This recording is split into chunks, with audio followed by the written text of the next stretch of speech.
Hello and thank you for watching. Today I'd like to look at Bagua's 8 postures and 8 techniques, sometimes known as the 8 palms or 8 mother palms, meaning that this is the foundation out of which everything else comes from in the style. We're going to look at the Jiang style and we're going to look mainly at one posture. But the 8 postures,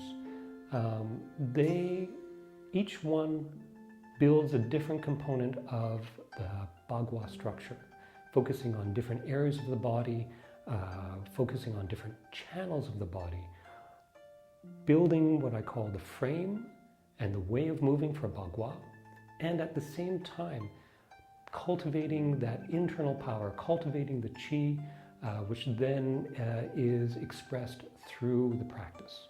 So we'll look at the first posture, and there's 3 components to the posture that we'll look at. There's the posture itself, there is the walking in the circle, and the third is the turning around, which has the key techniques, and so the key applications. So first, the posture. This is the first posture, Jiang style Bagua, double hands pressing downwards. For the posture itself, we have our feet just shoulder width or hip width apart. The inside foot is forward. The weight is on the back leg, into the back heel.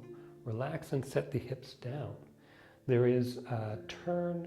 First we relax the low back, and then the turn through the body happens through the waist, through here. So it's not a turn of the hips, it's not a turn of the arms and the shoulders. It's a turn through the torso that brings the body into the circle, facing into the center of the circle. The body is lifted upright, shoulders are set down. Don't use tension to lift the body. Relax and settle into the back, leave the chest empty, but have a sense of the core of the body, holding the body upright. Turn through the waist, set the shoulders down. Elbows are braced out and rounded, palms pressed down. But don't have tension in the fingers, don't have tension in the wrists. And there is our posture. First on one side here. Same thing on the other side. Key things, watch for tension in the fingers, watch for leaning of the body, watch for holding through the low back. This posture is to have the balance of the vertical, upright lifting and the settled lowering quality and keeping those in balance. This builds the vertical frame of the body. Second is the walking.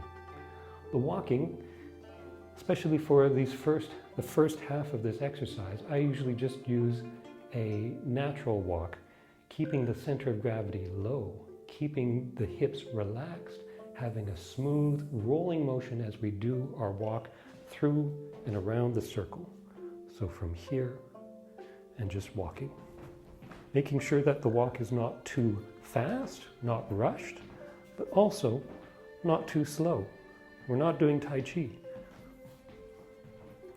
Trying to keep the stepping lively. You can do this also with the mud step, which is keeping the feet parallel to the ground.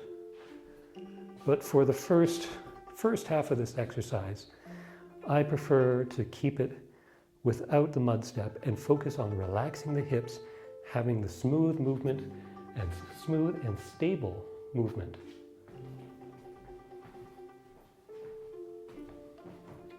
Those 2 components, meaning this posture and the stepping, really is the core of the exercise.